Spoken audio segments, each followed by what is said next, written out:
আফ্রিকার দেশ সুদানের আবেই এলাকায় সন্ত্রাসীদের ড্রোন হামলায় শহীদ বাংলাদেশ সেনাবাহিনীর বীর সৈনিক শামীম রেজার দাফন সম্পন্ন হয়েছে। রোববার ২১ ডিসেম্বর বিকেল ৩:৩০টায় রাজবাড়ীর কালুখালী উপজেলার মৃগী ইউনিয়নের হোগলাডাঙ্গি গ্রামে পারিবারিক কবরস্থানে যথাযথ সামরিক মর্যাদায় তাকে সমাহিত করা হয়।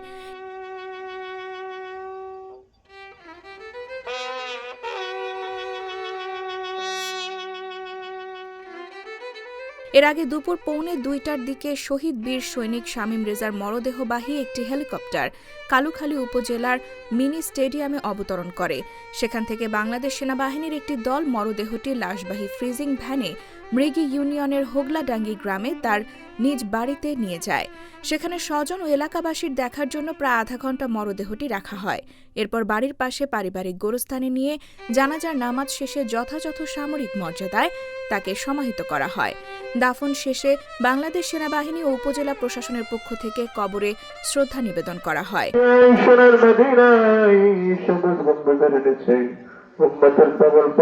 ৩ ভাই ও ১ বোনের মধ্যে শামীম ছিল সবার বড়। মেজো ভাই সোহেল ফকির সৌদি আরব প্রবাসী, সেজো ভাই সোহান বেকার অবস্থায় বাড়িতেই রয়েছেন এবং একমাত্র বোন মরিয়ম খাতুন হাফিজিয়া মাদ্রাসায় পড়ালেখা করেন।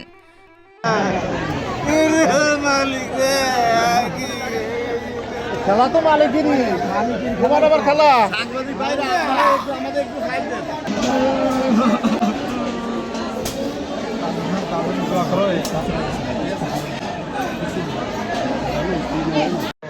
অনেক চেষ্টা পরে খালি ওনার স্বপ্নই ছিল যে আমি একটা চাকরি, সেনাবাহিনীর চাকরি করবো।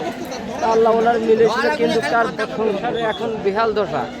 এখন অভাবে, খুব অভাবে আছে, খুব অভাবে। এখন ওই যে ভাই মাইজন ভাই একটা বিদেশ যায়, একটু ঘর দূর করছে, এই অভাবটা একটু দূর হয়েছিল। উনি আশায় করছিলেন যে আমি মিশনে যা, যদি আল্লাহ বাঁচতে রাখে বাড়ি আসি একটু অভাব পূরণ করব। তা উনি মৃত্যুবরণ করছেন সুদানে যায়। তার জন্য আপনারা সবাই দোয়া করবেন।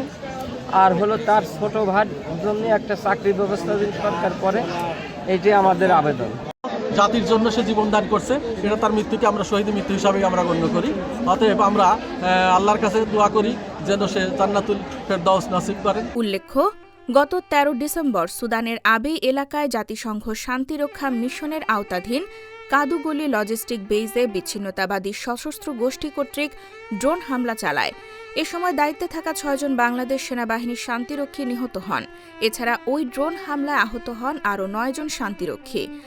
গত ১৩ ডিসেম্বর ২০২৫ তারিখ শনিবার স্থানীয় সময় আনুমানিক দুপুর ৩:৪০ থেকে ৩:৫০ পর্যন্ত সুদানের আবেই এলাকায় জাতিসংঘ শান্তিরক্ষা মিশনের আওতাধীন কাদগলি লজিস্টিক বেজে বিচ্ছিন্নবাদী সশস্ত্র গোষ্ঠী কর্তৃক ড্রোন হামলা পরিচালনা করা হয়। দুর্ভাগ্যবশত উক্ত হামলা চলাকালীন বোরহুন নম্বর ৪৫২১৬৯৭ সৈনিক শামীম রেজা দায়িত্বরত অবস্থায় ছিলেন। উক্ত হামলায় নম্বর ৪৫২১৬৯৭ সৈনিক শামীম রেজা সহ দায়িত্বরত ৬ জন বাংলাদেশি শান্তিরক্ষী শহীদ হন এবং ৮ জন শান্তিরক্ষী আহত হন। শহীদ শান্তিরক্ষীদের আত্মত্যাগ বিশ্ব শান্তি প্রতিষ্ঠায় বাংলাদেশের অঙ্গীকারের এক উজ্জ্বল ও গৌরবময় নিদর্শন হয়ে থাকবে। বাংলাদেশ সেনাবাহিনী এই নৃশংস সন্ত্রাসী হামলার তীব্র নিন্দা জানাচ্ছে। শহীদ শান্তিরক্ষীদের আত্মত্যাগ বিশ্ব শান্তি প্রতিষ্ঠায় বাংলাদেশের অঙ্গীকারের এক উজ্জ্বল ও গৌরবময় নিদর্শন হয়ে থাকবে। বাংলাদেশ সেনাবাহিনীর পক্ষ থেকে শহীদদের শোক সন্তপ্ত পরিবারের প্রতি গভীর সমবেদনা জানানো হচ্ছে এবং আহতদের দ্রুত আরোগ্য কামনা করা হচ্ছে।